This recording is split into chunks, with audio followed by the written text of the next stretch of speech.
The pandemic has claimed many victims, but the latest among them seems to be basic human empathy. In the same week that Fatima was told she couldn't be a ballerina and had to go retrain in cybersecurity, I know Kung Fu. we were also told that migrants could be caught in nets, and a Labour lord literally got up and said, well, something needs to be done about these migrants. Maybe we should put them in some kind of camp. What? Like a concentration camp?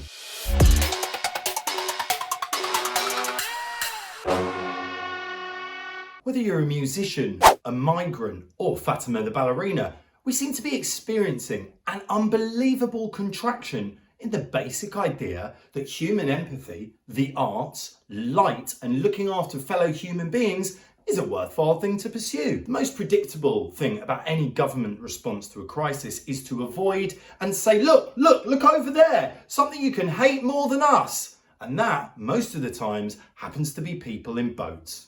Where are you from? We were also told that one of the best ways to get migrants out of the channel was to catch them in nets. Yeah, that's right. Now you can catch a migrant just like you catch crabs in the Beaulieu River, with a piece of bacon rind and a big off net. But when Labour peers stand up and are prepared to talk about utilising camps for migrants as if it's some normal recourse to human beings fleeing from war and famine, you realise just how far to the right we've gone. Real thing is, we've got to be able to return these migrants to France. It's no good. We can arrest as many as we like until we resolve the way we deal with them in this country and get agreement from France and other European nations to take them back. Then we're stuck with them, and we need to actually deal with them in a concentrated place, whether it's a camp or whatever, till we do this, and then try and get the asylum sorted out. Let's take the example of Fatima the ballerina, a lovely piece of artwork created by the government to warm the hearts and crush the dreams of anyone who wasn't from a deeply privileged background who wanted to, I don't know, pursue their dreams. Don't ever let somebody tell you you can't do something. Not even me. The advert showed a ballerina doing a wonderful plie before telling her that she doesn't realise that her future secretly lies in cyber, whatever the hell that means. Cybertron, cybersecurity, some form of cyberspace. Maybe she's not even a real person. I don't know who Fatima is, but I do know who Desiree is. Maybe the government just wants her to go and live in the Matrix with all those other batteries that power the capitalist system. Oh no, that's exactly what they want to do. After this, there is no turning back. You take the blue pill, the story ends. You wake up in your bed and believe whatever you want to believe. You take the red pill, you stay in Wonderland, and I show you how deep the rabbit hole goes. The reason that musicians, artists, filmmakers, even ballerinas are so dangerous to the government is that they're places that actually create societal growth. The arts is the nexus of where new ideas are born and actually give an opportunity for things that might seem outrageous, like, I don't know, an end to capitalist society. So let's get rid of it. Let's burn it to the ground. Let's make sure all artists turn into either dustbin men or cybersecurity experts, and make sure Fatima the ballerina has her dreams absolutely crushed into a pulp that never ever threatens the Conservative vote. I understand the controversy going on with this photo. I mean, I can relate as an independent artist in the creative community. The pandemic really hit us hard.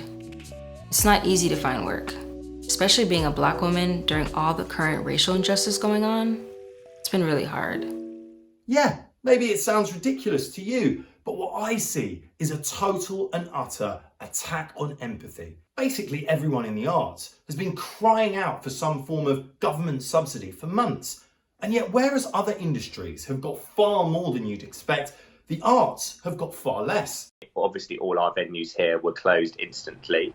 If you wanted to design a virus that could cause more damage to the theatre industry, you couldn't have done better than this one. Let's put this in context. Apart from the huge amount that the arts makes for the British economy, we're also renowned around the world for our music.